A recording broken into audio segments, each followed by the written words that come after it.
Hi സുഹൃത്തുക്കളെ, ഞാൻ മുഹമ്മദ് അലി പറയലക്കിടി.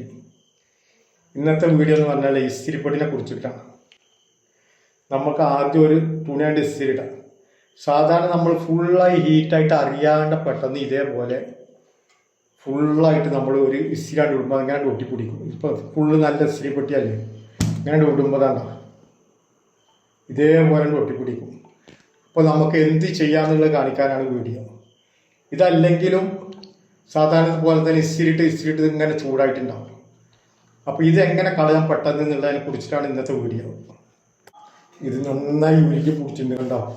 ഇനി ഇത് കളയാണ്ട് നമുക്ക് ഇസ്തിരി ഇടാൻ പറ്റൂല. അപ്പോൾ ഇതിൽ എങ്ങനെ കളയാമെന്നുള്ളതാണ് കാണിക്കുന്നത്.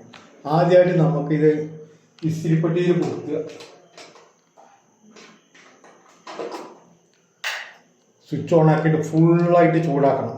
ലൈറ്റ് കത്തിയിട്ടുണ്ട് കണ്ടോ, ഫുള്ളായിട്ട് ചൂടാക്കണം. എന്നിട്ടാണ് പരിപാടി. പണ്ടൊക്കെ ഞാൻ ബ്ലേഡ് വെച്ചിട്ടാണ് തേച്ച് കളഞ്ഞിരുന്നത്. ബ്ലേഡ് വെച്ച് തേക്കുമ്പോൾ കൈ നല്ല ചൂടാവും ചെയ്യും. പിന്നെ ചില ആൾക്കാർ പറഞ്ഞ് പെനാഡോൾ വെച്ചിട്ട് തേച്ചാൽ മതി.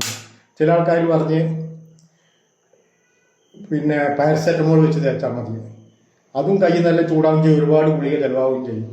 ഇത് 10 പൈസ ചിലവില്ലാണ്ട് വളരെ ഉപകാരമായിട്ട് പെട്ടെന്ന് തന്നെ നമുക്കിത് ചിരണ്ടി കളയാം. ഫുള്ളായി ചൂടായിട്ട് ലൈറ്റ് കെട്ടുന്നുണ്ട് കേട്ടോ. അപ്പോൾ പ്ലഗൊന്നും ഊരിയിടുക. ആദ്യം പ്ലഗൊന്നും ഊരിയിട്ട ചൂടായിട്ടതാണ്, നല്ല ചൂടായി. ഇനി ഇതേപോലെ തന്നെ പാത്രം കഴുകണ ചകിരിയാണ്, ഇരുമ്പ് ചകിരി. ഇതിൻ്റെ പെട്ടെന്നാണ്ട് ഉരച്ചു വിട്ടാൽ കയ്യിൽ ചളിയാവില്ല. എന്നാണ്ടോ എത്ര പെട്ടെന്നായി, വളരെ പെട്ടെന്ന്. കൈ ചൂടാവില്ല, പാരസെറ്റമോൾ ഗുളിക വേണ്ട. നല്ല ചൂടാക്കുക, ഇതേപോലെ തുടച്ചെടുക്കുക.